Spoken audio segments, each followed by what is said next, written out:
देख रहे हैं हिमाचल न्यूज 24/7।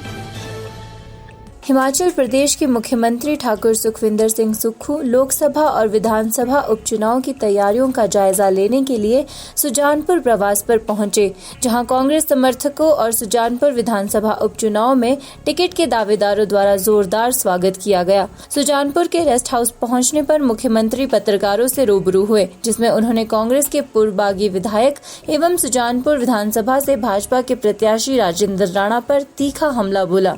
उन्होंने कहा कि राजेंद्र राणा झूठ बोलने की कला में माहिर है। सुजानपुर के विधायक द्वारा जितने भी कार्य उनके ध्यान में लाए गए, उन कामों को हमीरपुर जिला का मुख्यमंत्री होने के नाते उन्होंने तत्परता से सुना। उन कामों में प्रमुख टोनी देवी का कॉलेज हो या फिर सुजानपुर के अस्पतालों की बिस्तरों की क्षमता को बढ़ाना। उन्होंने कहा कि ऐसे अनगिनत कार्य है जो उन्होंने विधायक के कहने पर किए हैं। मुख्यमंत्री सुखविंदर सिंह सुक्खू ने कहा कि अब उनकी जिम्मेदारी और बढ़ गई है। मुख्यमंत्री होने के साथ साथ सुजानपुर के विधायक के रूप में उन्हें और भी काम करना है। उन्होंने कहा कि पैसे के दम पर जो लोग चुनाव जीतते हैं, ऐसे लोग सच्चे समाज सेवक नहीं हो सकते। 14 महीने पहले जब कांग्रेस की सरकार बनी थी तो होली महोत्सव था।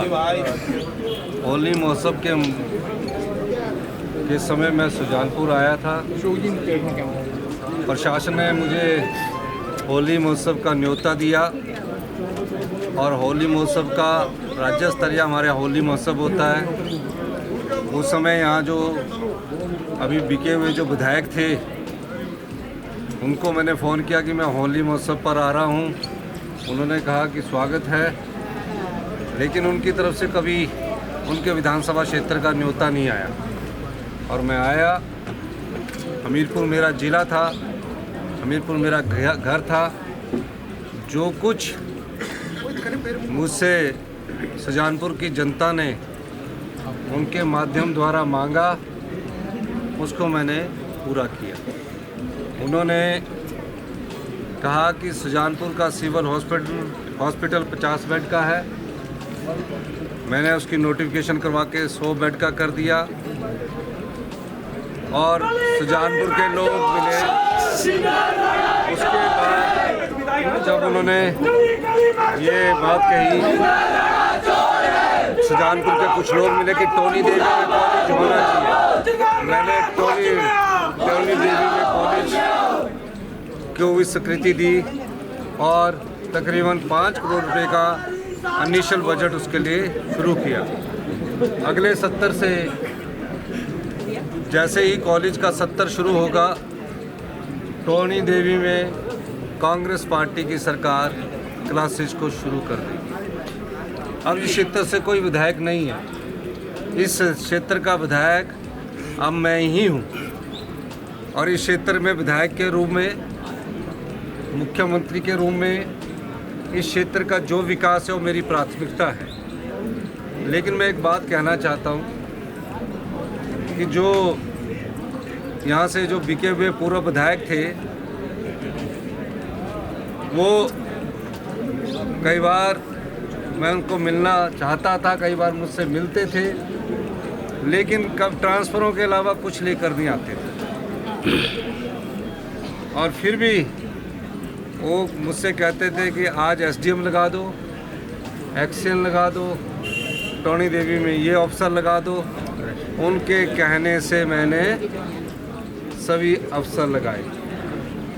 फिर जब आपदा आई, आपदा के समय उन्होंने मुझे न्योता नहीं दिया, मैं खुद गया, क्योंकि मैं इस ज़िले से मुख्यमंत्री था। मेरे दिल में सुजानपुर में जो आपदा प्रभावित परिवार थे, उनके लिए पीड़ा थी।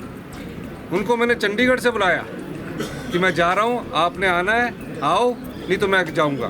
क्योंकि आपदा के समय जब मैं सरका घाट गया, सब जगह गया, तो मैंने उनसे कहा कि मैं आ रहा हूँ। और मैं पूरे आपदा प्रभावित क्षेत्रों में गया, जिनके मकान टूटे हुए थे। भारत सरकार के द्वारा तो सिर्फ 1,20,000 दिया जाता था, मैंने 7 लाख रुपए दिया। जिनको 5,000 रुपये मकान के आंशिक रूप से खराब होने के कारण दिए जाते थे, नष्ट होने के कारण दिए जाते हैं आंशिक रूप से, मैंने 5,000 से बढ़ाकर 20 गुना 1 लाख रुपया किया। और जो कुछ मेरे से हुआ मैंने इसके लिए किया। फिर मैं जब 15 अप्रैल को गया तो मैंने घोषणा की कि धर्मपुर, ये जो संधोल को हमारा रोड जो सुजानपुर से जाता है, इसके लिए मैंने 10 करोड़ रुपए की घोषणा की है। और सुजानपुर से जो धर्मपुर रोड है, कोड ऑफ कंडक्ट लगने से पहले मैंने उसको डबल लेन का बनाने का निर्णय किया है। ये बात मैं इसलिए कह रहा हूँ, जो विधायक अपने क्षेत्र में क्रैशर लगाने के लिए मेरे से बार बार मिला और आपदा के समय मैंने एक फैसला किया कि ब्यास नदी के किनारे जितने भी क्रैशर लगे उनको बंद कर दिया जाएगा। तकरीबन 100 करोड़ का घोटाला है। तो ये जो क्रैशर माफिया है, इस क्रैशर माफिया ने एक रणनीति बुनी और भारतीय जनता पार्टी ने इन्हें इतना धन दिया कि 14 महीने पहले जिस कांग्रेस पार्टी में के हाथ के निशान पर ये लोग चुनकर आए थे और जिस जिला का मैं मुख्यमंत्री था, वहाँ से सब क्रैशर लॉबी के ही आदमी थे, चाहे वो आज़ाद उम्मीदवार है, चाहे यहाँ का राजेंद्र राणा है। इन लोगों ने राज्यसभा में सरकार के खिलाफ मत दिया।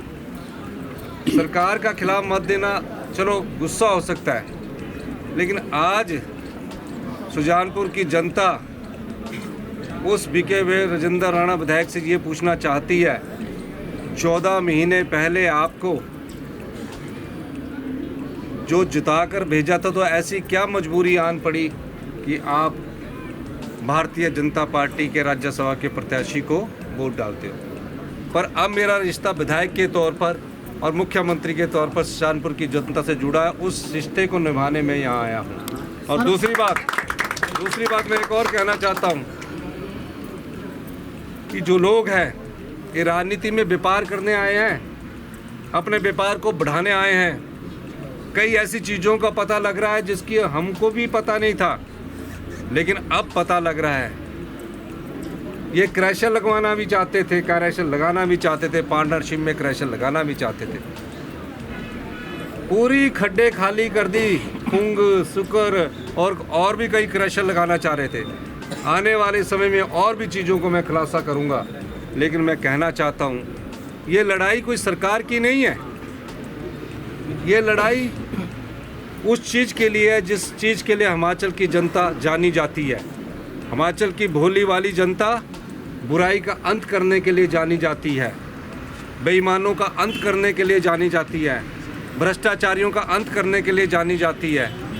आज हिमाचल की जनता को 1 जून को इस बात का जवाब देना है कि जो भ्रष्टाचार में लिप्त लोग हैं और जो बिके हुए विधायक हैं, जिन्होंने जिस भारतीय जनता पार्टी ने राज्यसभा की हमारी 1 सीट चुराई है, हिमाचल की जनता उस बात का जवाब और लोकतंत्र को मजबूत करने के लिए अगर वो लोकसभा की 4 सीटें और 6 की 6 विधानसभा की सीटें जिताकर भेजती है तो लोकतंत्र मजबूत होगा।